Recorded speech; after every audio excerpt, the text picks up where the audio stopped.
Dios le bendiga, hermanos. Damos gracias al Señor por el privilegio que nos da de compartir su palabra. Y hoy me ha tocado del libro de Apocalipsis, una de las terceras cartas que aparecen ahí. Todas estas cartas que hemos estado estudiando, cada una de ellas está dirigida a una iglesia, a una congregación, ¿sí? En particular. La carta que hoy vamos a estar viendo es la carta dirigida a la iglesia de Pérgamo. La iglesia de Pérgamo. Entonces, hoy voy a invitarle que vaya conmigo a Apocalipsis 2, del 12 al 16. Me había tocado predicar de otras iglesias y nunca me había tocado esta iglesia de Pérgamo. Y yo decía, ¿por qué el pastor me dijo esta? Claro que es fácil predicar sobre algo que ya uno ha estudiado bastante, ¿verdad?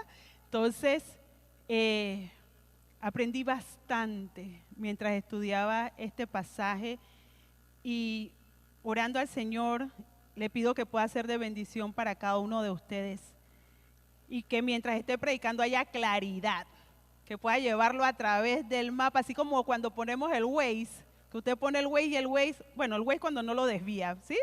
El Waze cuando lo lleva al lugar donde debe ir. Así que declaramos en esta noche que el Espíritu Santo, amén, va a predicar a través de mi vida para que podamos llegar al lugar que el Señor desea hablarnos en esta noche. Gloria al Señor por ese amén, así es, necesitamos al Espíritu Santo. Entonces, lea conmigo el 2.12, Apocalipsis 2.12, dice así. Y escribe al ángel de la iglesia en Pérgamo, el que tiene la espada aguda de 2 filos, dice esto.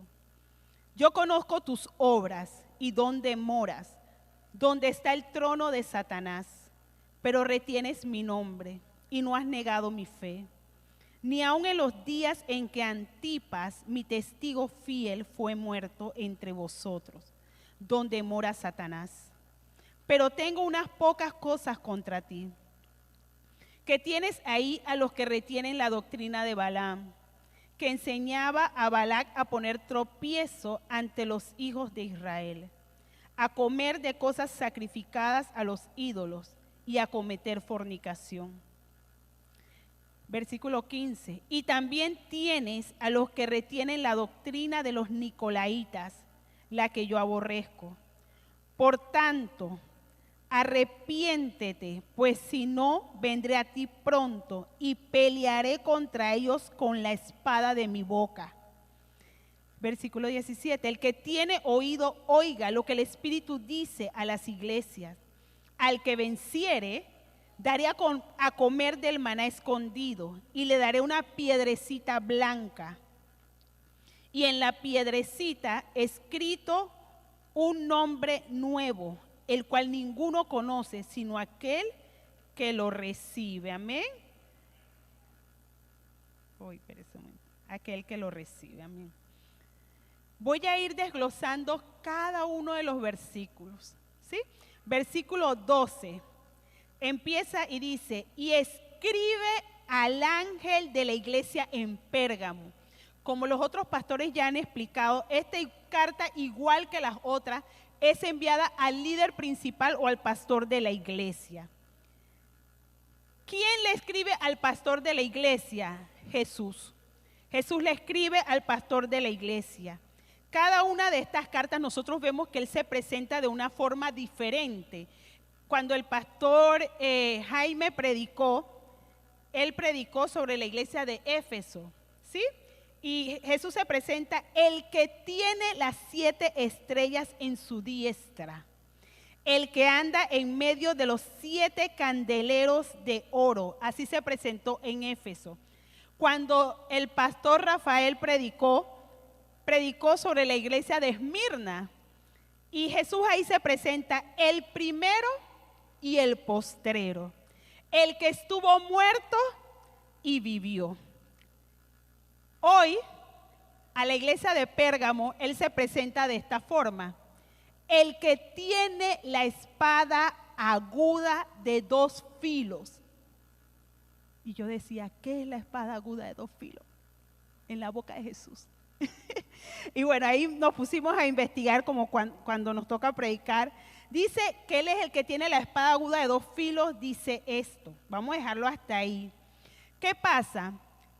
En la época de los romanos, ellos conocían muy bien qué era una espada, ¿sí? Porque no usaban pistolas, sino que usaban espada. Entonces, ellos conocían muy bien el término la espada de 2 filos, porque dice que en las batallas que ellos constantemente libraban, usaban ese tipo de espada. Este tipo de espadas tenía ambas caras, en ambas caras sus hojas estaban afiladas de los 2 lados, así que era una espada mortal. O sea que cuando se usaba era una espada mortal. Esta espada Jesús se presenta de esa forma, como ese tipo de espada que corta ambos lados. Para ellos, para los romanos, la espada era una señal de autoridad, pero también era una señal de juicio. Y voy a invitarle que usted vaya conmigo a buscar Hebreos 4:12, que nosotros conocemos cuál es la espada. ¿Cuál es la espada? Amén. Entonces, busque Hebreos 4:12 y dice así. Dice, porque la palabra de Dios es viva y es eficaz, y más cortante que toda espada ¿de qué? De 2 filos, y penetra hasta partir el alma, el espíritu, las coyunturas y los tuétanos. Dice que esa palabra discierne los pensamientos y las intenciones del corazón. Así que Jesús se muestra a la iglesia de Pérgamo como esa espada de 2 filos que va a penetrar hasta lo más profundo de lo que son ellos. Esa espada va a llegar hasta lo más profundo de sus huesos. Dice de los tuétanos hasta lo más profundo. Pero no solamente eso, sino que va a discernir los pensamientos, hasta los pensamientos y lo que hay en el corazón de esta iglesia. Así es como Jesús se presenta. Es una espada aguda, es una espada mortal. ¿Sí? Esta espada representa la autoridad también de Jesús. Representa su autoridad, la autoridad que tiene la palabra de Dios en tu vida y la autoridad que tiene en mi vida. Pero también esta espada habla de juicio. ¿Sí? Habla de juicio. Así que Él se presenta de esa forma y usted va a entender por qué se presentó de esa forma a esta iglesia. ¿Qué ocurre con la palabra de Dios? La palabra de Dios expone lo que es usted y expone lo que soy yo. Esa espada llega tan profundo que lo que nadie ve, esa espada lo va a exponer. Cuando nosotros leemos la palabra del Señor, ¿qué ocurre? Expone lo que está en desorden, ¿verdad? Y eso me recuerda cuando se construyó el templo en los tiempos de Esdras. ¿Se acuerdan que el pueblo de Israel se había desviado y se habían ido con mujeres de otros pueblos? Y cuando Esdras comienza a leer el libro de la ley, ¿qué ocurre con las personas? Dice que comenzaron a llorar. Y lloraban, y lloraban, y preguntaban, ¿qué podemos hacer para cambiar? Por eso usted y yo, hermano, nosotros leemos la palabra del Señor, porque queremos que esa palabra quebrante lo que no es de Dios en nuestro corazón.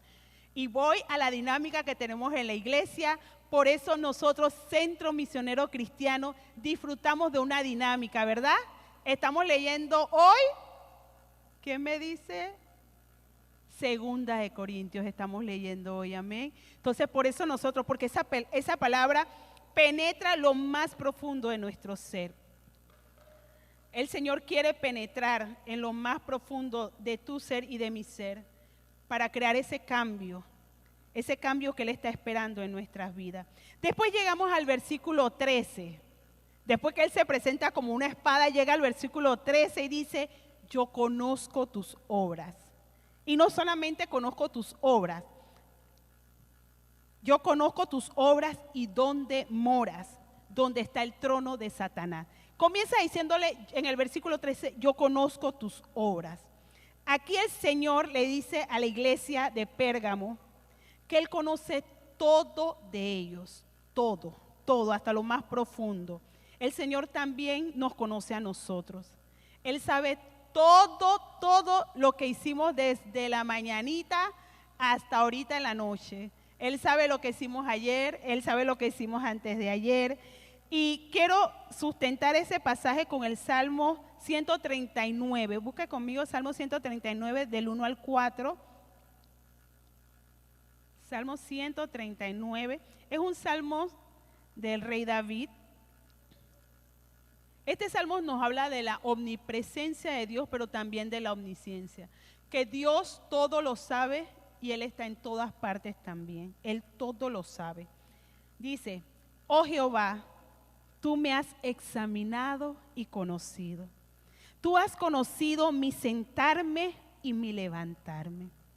Has entendido desde lejos mis pensamientos. Has escudriñado mi andar y mi reposo. Y todos mis caminos te son conocidos. Pues aún no está la palabra en mi lengua. Y aquí, oh Jehová, tú la sabes toda. Ni siquiera hemos hablado y ya el Señor sabe lo que viene por esa boca. Él conoce nuestro levantar, nuestro acostar, Él lo sabe todo. Y el rey David estaba declarando esa verdad. Dios lo sabe todo. Por eso se presenta a esta iglesia, yo conozco tus obras. Dígale, hermano, que está a su lado, el Señor conoce tus obras. Ojo, ¿en qué andas? No, no le diga eso. No le diga eso. Ojo, hermano, ojo en qué andamos. El Señor lo sabe todo. Podemos engañar al mundo entero, pero Jesús sabe quiénes somos nosotros. Podemos tener una máscara delante de la gente, pero Jesús ve a través de esa máscara. Amén. Él conoce todo de nosotros. Ahí mismo en el verso 13, después dice, ¿y dónde moras? ¿Dónde está el trono de Satanás? Para entender este punto del trono de Satanás había que irse a la historia. ¿Qué estaba ocurriendo en Pérgamo? Porque el pasaje no lo muestra. Entonces, ¿por qué les dijo esto? Que ellos vivían donde está el trono de Satanás. ¿Qué ocurre? Pérgamo era la capital política de la provincia romana de Asia Menor. Eso es importante. ¿Qué ocurría con esta ciudad? Esta ciudad era una ciudad notable en lo que era la cultura y también en la educación. Dice que la ciudad de Pérgamo tenía una de las bibliotecas más grandes de esa época. Tenía más de 200 volúmenes. Pero también, ¿qué ocurría? Pérgamo era una ciudad extremadamente religiosa. Era una ciudad llena de idolatría. Ellos tenían muchos templos. Entre esos templos estaba el de Dionisio, estaba el templo de Atenas, de Demeter y también el templo de Zeus. ¿Cuántos van? Esos son los que en la historia, ¿no? Van 4 ahí. Pero ¿qué ocurre? También había 3 templos dedicados a la adoración al emperador romano. Era una ciudad idólatra. Había muchos templos, pero también ahí se construyó el primer templo de adoración a Augusto César. O sea, adoraban dioses, adoraban al emperador, adoraban a este, adoraban al otro, adoraban, yo creo que a todos los que había por ahí, porque había un montón. Había otro templo también dedicado a una persona que era una deidad que para los griegos se llamaba Asclepios, para los griegos, pero para los romanos era Esculapio. ¿Por qué menciono especialmente esto para los romanos y para los griegos? Porque este era el dios de la medicina y el dios de la curación. Este dios tenía una vara y alrededor de la vara había una culebra. Cuando usted ve las universidades de medicina aquí en Panamá, ¿qué es lo que hay alrededor de un bastón? Una serpiente, ¿verdad? Pero el dios Asclepio y el otro Esculapio, que es el mismo, uno de ellos es representado con una vara, con una culebra, con una serpiente, y el otro es con 2 serpientes. Hermano, yo estaba buscando en Panamá las escuelas de medicina y todas, un porcentaje, tiene una sola culebra, el bastón, la vara, y otras tienen la representación de las 2. ¿Sí?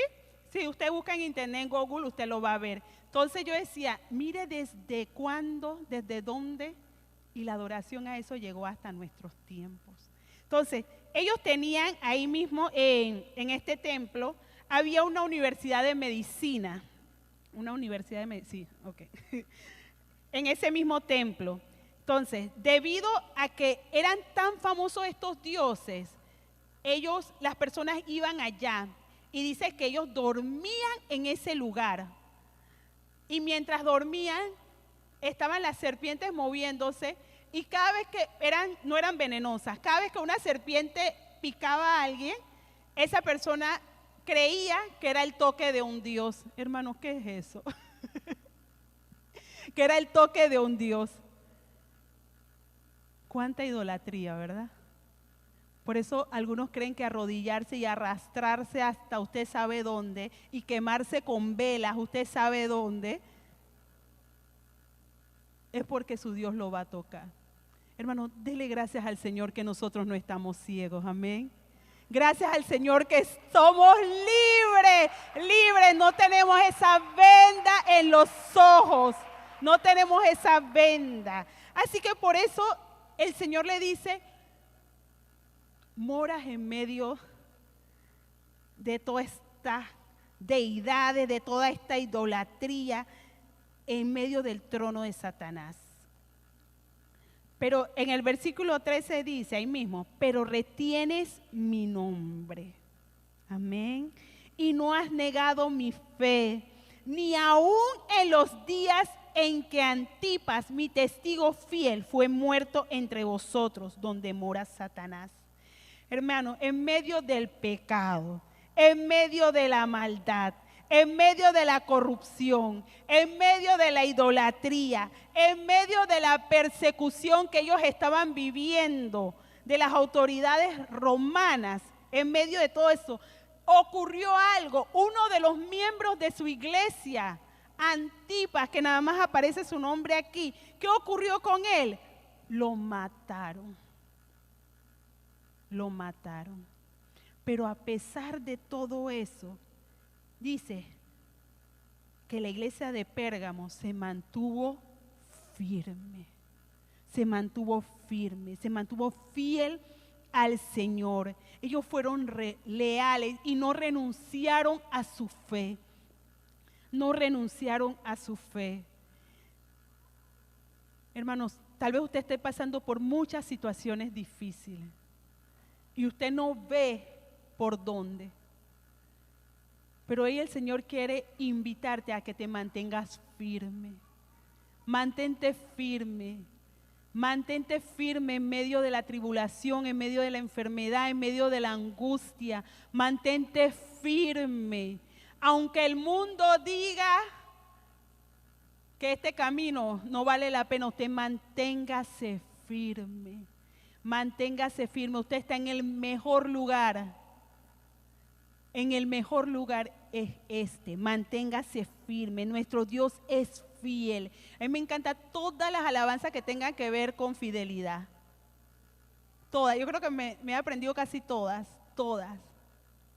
Esa es que tu fidelidad sigue persiguiéndome. ¿Vio que canto? Su fidelidad sigue, amén. En medio de lo que usted esté pasando, su situación económica, Dios sigue siendo fiel. En medio de su matrimonio, en medio de las cosas que esté pasando, Dios sigue siendo fiel. Y aunque usted no vea nada, usted siga cantando. Su fidelidad sigue persiguiéndome, amén. Dios es Dios fiel. Y esta iglesia lo entendió, se mantuvo firme. Y hoy el Señor quiere que el Centro Misionero Cristiano se mantenga firme. Necesitamos ser como Antipas, que el Señor nos diga testigo fiel, amén. Que el Señor nos diga, José, testigo fiel. José es mi testigo fiel, hermano José. Ahí atrás también testigo fiel, hermana Yolanda, testigo fiel. Amén. Que en medio de todo lo que ocurra, usted se mantenga fiel al Señor. Somos testigos de Jesucristo. Ser testigos, hermano, y se lo digo yo que trabajo en medio de bastantes hombres. Yo soy la única mujer. Hermano, ¿usted sabe cuántos chistes puede soltar un hombre de color rojo en turno de 12:45 a 5:55? ¿Usted sabe cuánto? Y ahí se congregan otros. O sea, tengo como alrededor mío como a 8 y además de 8 vienen otros más. ¿Usted sabe cuántos chistes colorados se sueltan esos hombres ahí? Y después me miran y que, ¿y qué dice la profa? Y yo dije,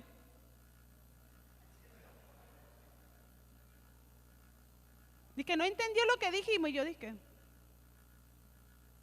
hermanos, día tras día yo tengo que orar y pedirle al Señor. Yo voy a ese lugar, Señor, que ni por nada yo haga que porque digo, son chistes, algunos son buenos, pero son vulgares.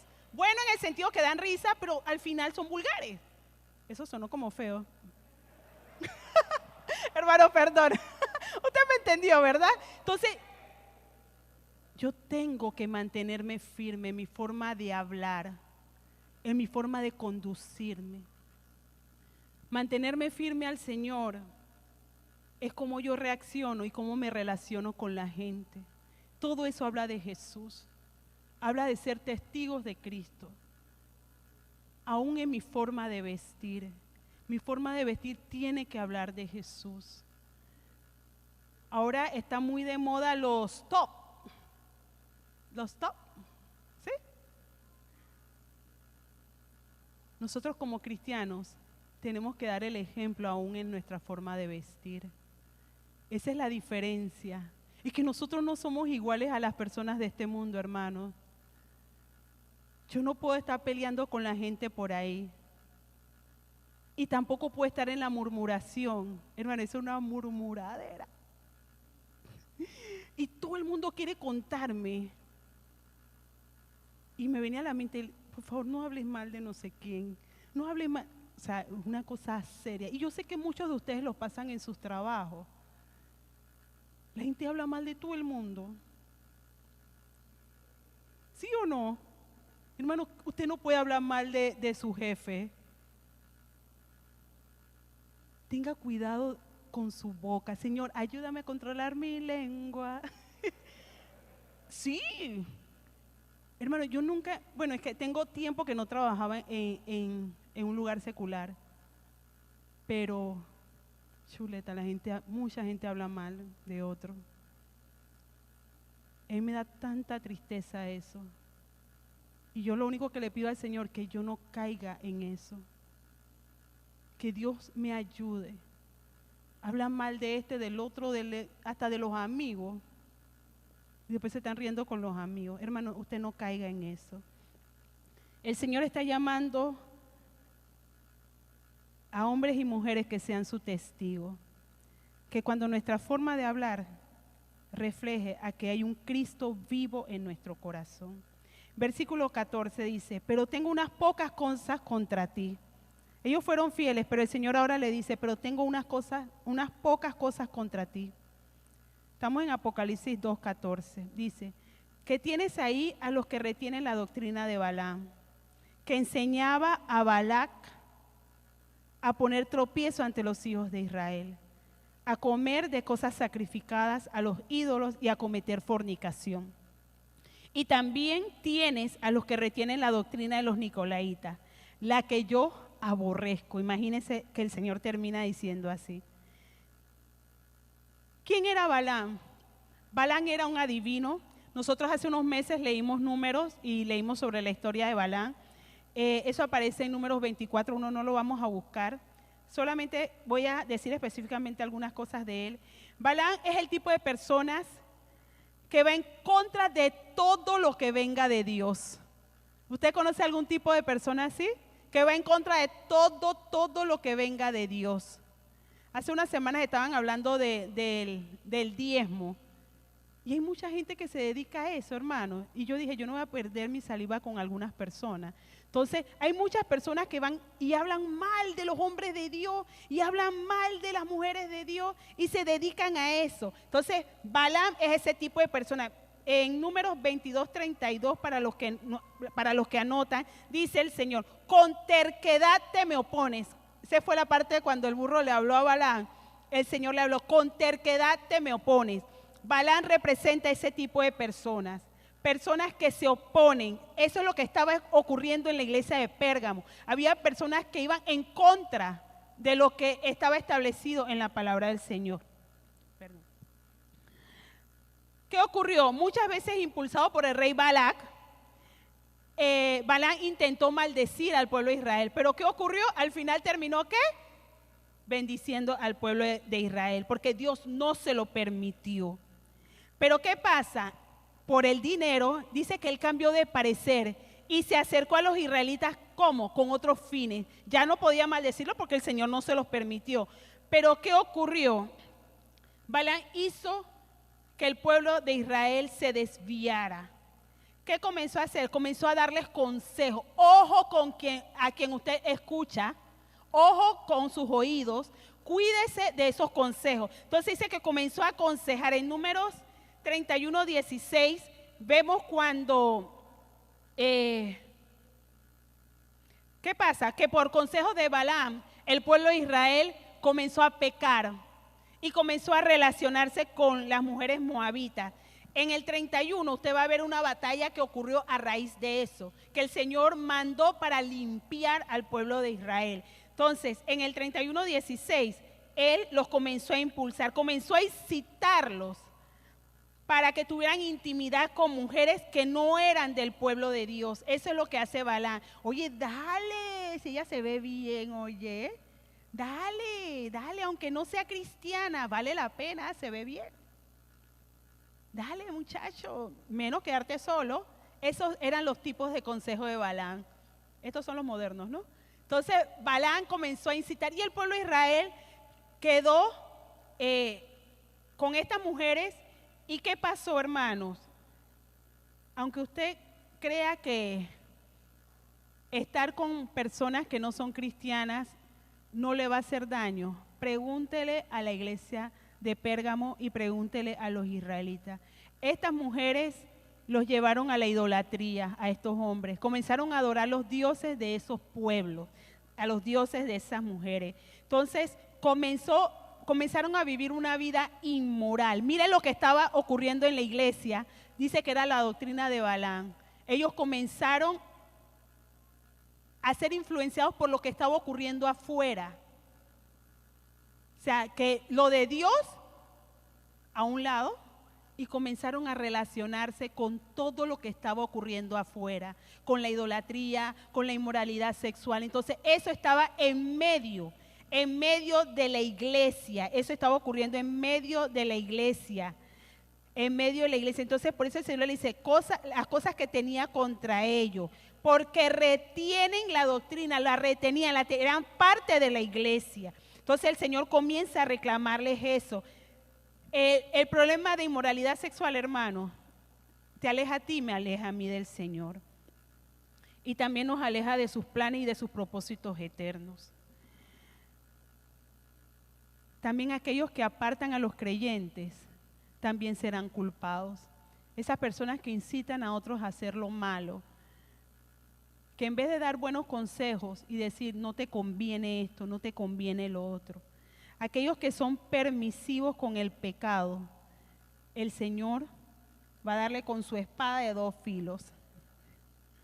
Nos volvemos cristianos, lamentablemente, de mente abierta. Tengamos cuidado con eso. Yo que trabajo con algunos jóvenes, yo escucho la forma de hablar de ellos, hermanos, y ellos hablan como que el sexo fuera algo normal. Hoy usted camina a través de una escuela y, hermano, como si usted estuviera en una película de pornografía. Los jóvenes jalándose la lengua entre ellos. Hoy este es mi novio, mañana terminé con este y me fui con el otro. Y ni le digo las cosas que están haciendo y en qué cosas los han atrapado. La inmoralidad sexual cada vez es más fuerte en nuestra juventud. Y ni hablar en los matrimonios, ni hablar con las personas, los solteros. Ya nadie cree en cuidarse, ni en la misma iglesia, ni en la misma iglesia. Tenemos que volver a buscar al Señor. Tenemos que volver, y es lo que el Señor le decía a la iglesia de Pérgamo. Hay que volver. Estamos dentro de la iglesia y somos libres teniendo sexo por ahí.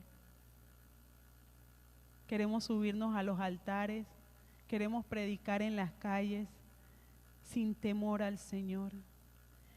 No crea porque lo ha logrado hacer muchas veces, no va a caer juicio sobre usted.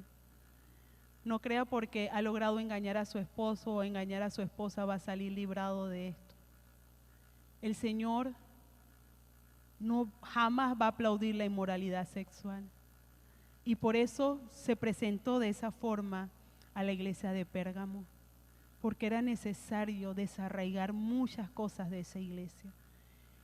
Y oramos al Señor para que Él desarraigue también el pecado de nuestro corazón, que Él desarraigue de nuestra juventud, de nuestros hijos, que el Señor desarraigue el pecado que hay en nuestro corazón.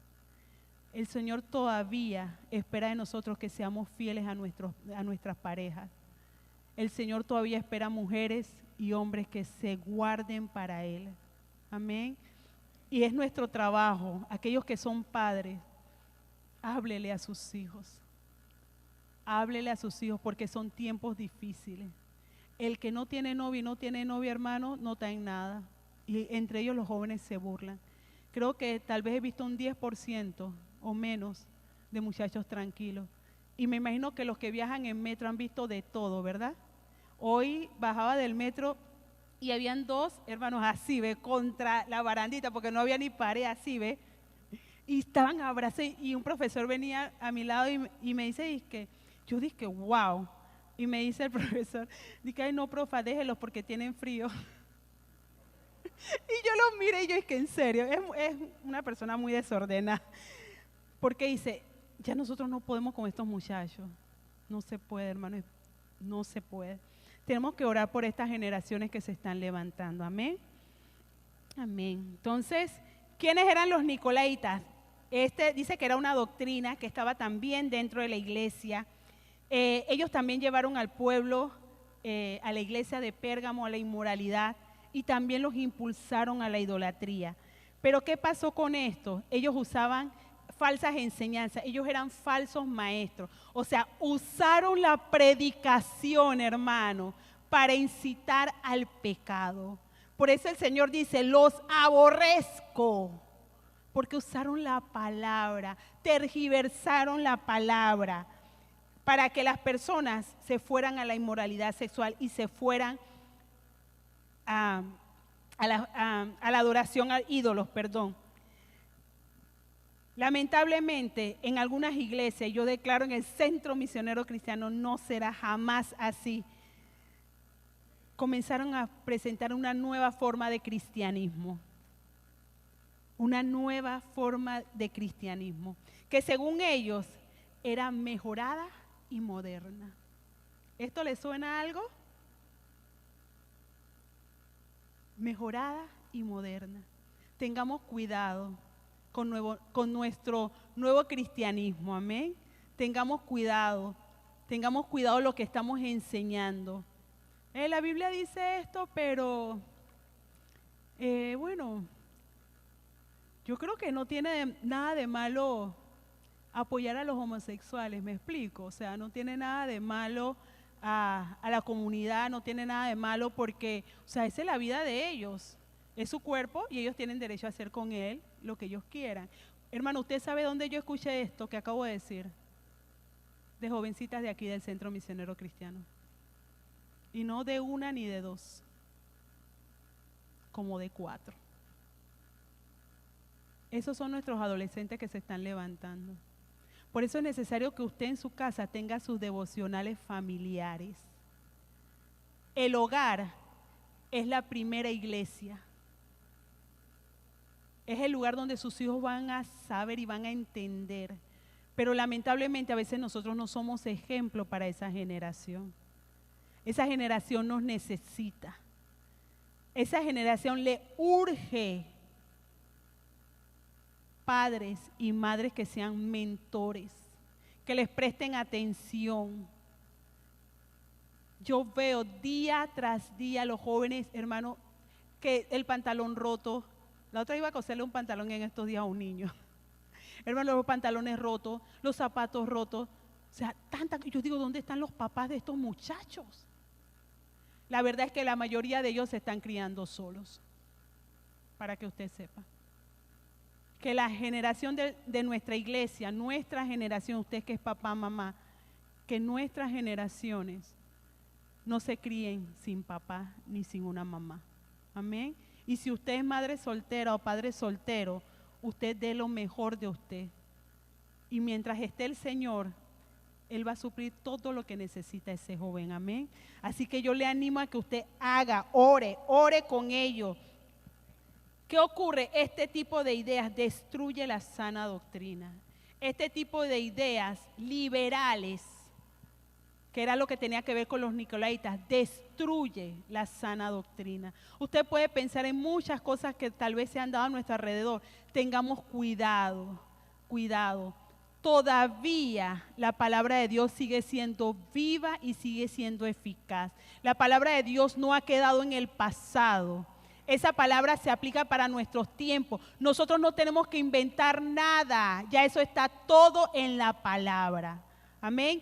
Todo está ahí en la palabra. Tengamos cuidado todo lo que vaya en contra de la sana doctrina. Como iglesia tenemos que velar por eso. Pero la única forma de saber que algo es una falsa enseñanza, ¿cómo es? Conociendo la palabra, amén. Conociendo la palabra. Nosotros, esa dinámica de la iglesia no es simplemente una dinámica, hermano, es que necesitamos nutrirnos de la palabra del Señor. Necesitamos que la palabra llene hasta lo más profundo de nuestro ser. Y que esa palabra diga, Nilsa, eso que hiciste ayer, te pasaste de la raya con la lengua. Eso que hiciste ayer, cómo te conduciste, la palabra dice que no está bien. Es esa lámpara, esa luz que ilumina nuestro camino y que nos hace entender. Por eso necesitamos la palabra, no es una opción, la necesitamos arraigada en nuestro corazón. Hace muchos años se practicaba mucho aprenderse los versículos bíblicos. Hermano, ahora usted le pregunta a un joven un versículo bíblico. Hermano, es una cosa seria. Muy pocos.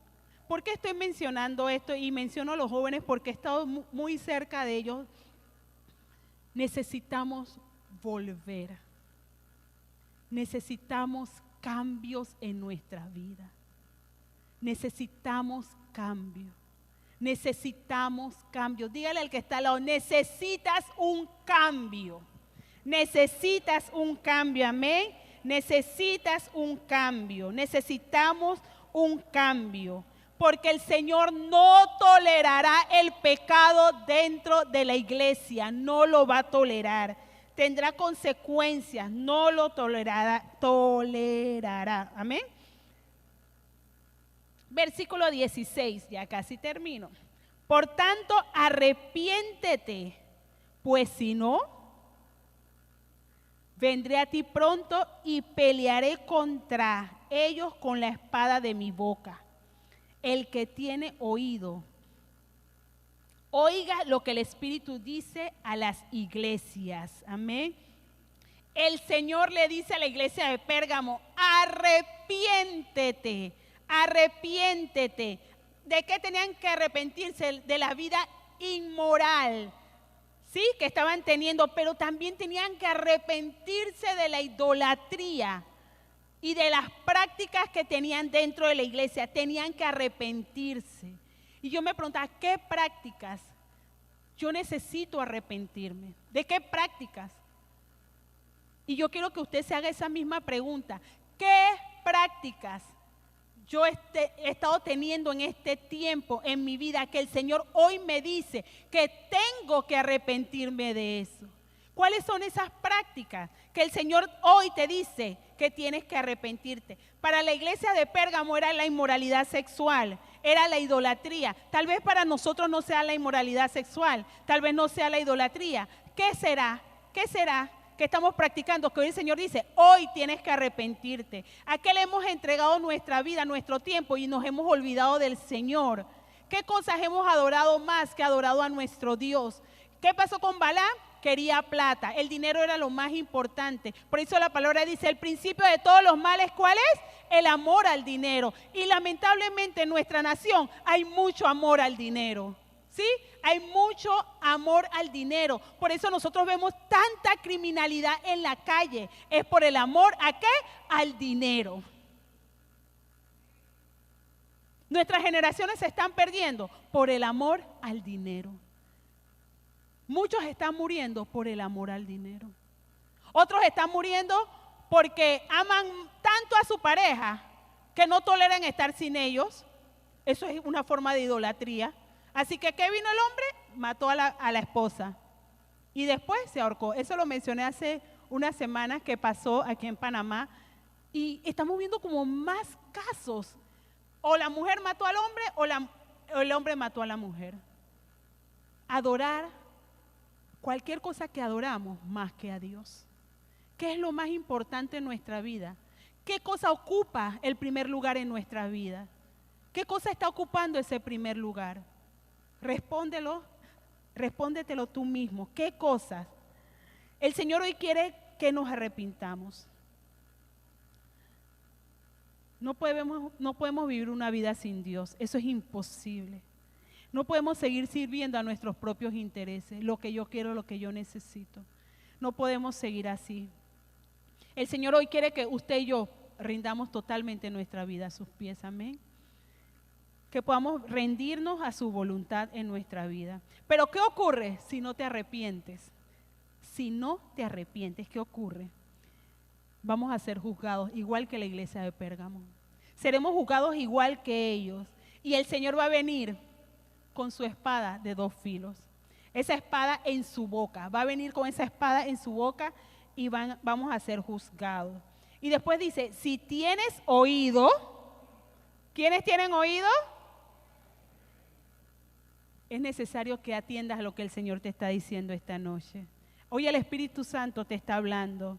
Escucha lo que el Espíritu Santo quiere decirte. Porque podemos tener oídos, hermanos. Usted y yo podemos tener el oído ahí. Pero no necesariamente le prestemos atención a lo que el Espíritu Santo quiere que hagamos. Y me acuerdo siempre de una jovencita que me decía, ay no, mi mamá siempre anda. Y yo dije, ¿y por qué te regañó hoy? Me dice, es que, ay, yo no sé, yo nada más escucho. Hermano, podemos tener oídos, igual que esta jovencita, y no escuchar nada de lo que el Señor quiere decirnos. Que así como Samuel, el Señor pueda afinar nuestros oídos, ¿verdad? Para que podamos escuchar su voz. Elí ya estaba sordo. Ofni y Finés sordos. Pero Samuel sí pudo escuchar la voz de Dios. Que no solamente tengamos oídos en esta noche, sino que tengamos la capacidad de escuchar la voz de Dios. Y tener el corazón dispuesto a ser disciplinados por el Señor. El ser guiados por el Señor en esta noche, amén. Versículo 16 dice, al que venciere, ¿a quién le gustan las recompensas?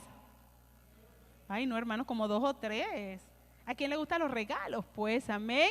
Dice, al que venciere, daré a comer del maná escondido. Y le daré una piedrecita blanca, y en la piedrecita escrito un nombre nuevo, el cual ninguno conoce sino aquel que lo recibe. Amén. Al que venciere, al que venciere, al que venciere. El Señor en todos los versículos anteriores no solo está mostrando lo que valora de esta iglesia, también Él les hace un reproche. ¿Y cuál era el reproche? La invitación de reproche es arrepiéntanse. Si no se arrepentían, no iban a obtener este galardón, este premio. ¿Para quiénes? Para los vencedores, no para los perdedores, hermano. Este camino es de vencedores. De perdedores no es. ¿Dónde están los perdedores? Gloria al Señor que no están aquí. ¿Dónde están los vencedores? Amén, amén. Aquí estamos los vencedores. Nosotros somos vencedores. Y la palabra dice que somos más que vencedores. Amén. Así que los más que vencedores estamos preparados para obtener ese galardón que el Señor le prometió a la iglesia de Pérgamo y que esta noche, hoy el Señor nos promete a nosotros. Y lo que Dios promete, lo cumple. Dice su palabra que Él no es hombre para mentir, ni hijo de hombre para arrepentirse. Que lo que ha dicho lo va a hacer y lo que ha prometido lo va a cumplir. Amén. Así que estamos listos para esa recompensa. ¿Cuál es la primera recompensa? Dice, les daré a comer del maná escondido.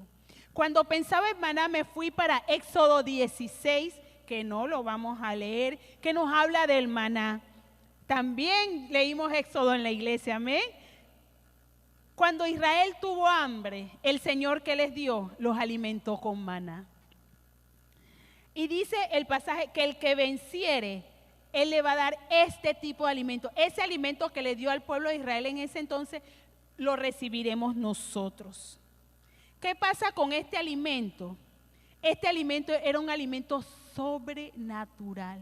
Se quería como una escarcha que caía sobre la tierra y ellos recogían la cantidad que querían y no podían guardarla porque si la guardaban se dañaba. Porque era algo sobrenatural, no es el pan que usted compra, no es el arroz ni la carne, no. Es algo especial para los vencedores, era algo especial, era algo enviado de Dios para su pueblo amado. El maná también dice que fue puesto en el arca de pacto. Una parte el Señor le dijo a Moisés que lo pusiera en el arca de pacto. No sé si se refiere al maná escondido esto. Entonces, ¿qué es el que está en el arca del pacto? El arca del pacto representa el trono de Dios. Habla de la presencia, donde mora la presencia de Dios. Y Él lo tiene especial para nosotros, preparado para nosotros. Eso es sobrenatural.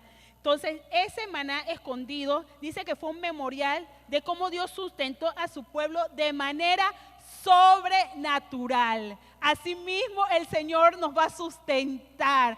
Hermano, no habla de plata, no habla de trabajo, habla de una provisión que usted separó y dijo que caiga ese maná sobre mi casa, sobre mi familia, sobre mis hijos, sobre todas y cada una de las cosas que el Señor ha puesto en tus manos, que caiga ese maná escondido, ese maná que caiga, eso sobrenatural, eso que has estado esperando, que caiga en esta noche sobre lo que estás esperando, aún sobre sanidad. Declaramos sanidad también en el nombre de Jesús. Ese maná, eso sobrenatural, amén, que usted no lo va a buscar, ni lo va a trabajar, simplemente va a abrir su mano y va a salir y lo va a recoger y se lo va a comer. Eso sobrenatural es lo que Dios tiene para los vencedores. Hermano, no se quede atrás. No se quede atrás. El pecado es un deleite temporal, pero vivir conforme a la voluntad de Dios es un deleite para la eternidad. No solamente aquí, porque yo he disfrutado, y a todos los que he podido decir, se los digo, el deleite de guardarse antes del matrimonio es algo sobrenatural. Amén. Es algo maravilloso. Invite a sus hijos, lo repito nuevamente.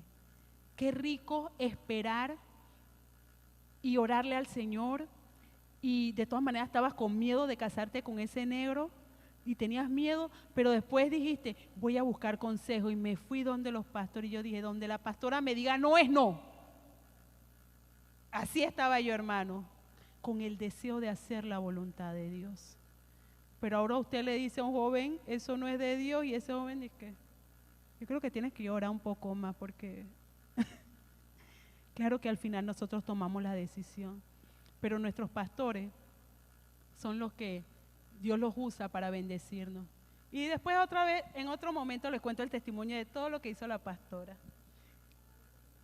y que eso me dio más fuerza para decir, ese negro guapo, con él me quiero casar. Gloria a Dios. Pastor, perdón el desorden. Ok, volvemos acá, hermanos. Ya, eso era un comercial. Gloria al Señor. Vale la pena ser un vencedor. Vale la pena guardarse para el Señor, porque Él suplirá y dará provisión divina. Amén. Provisión divina para tu casa, para tus hijos, para tu economía, para tu matrimonio. Sea como esté la situación, aunque la situación se vea difícil, usted sea como Antipas, sea un testigo fiel, con su mirada puesta en el autor y consumador de su fe. No quite la mirada del Señor. Mientras usted mira al Señor, Él proveerá para usted. Amén.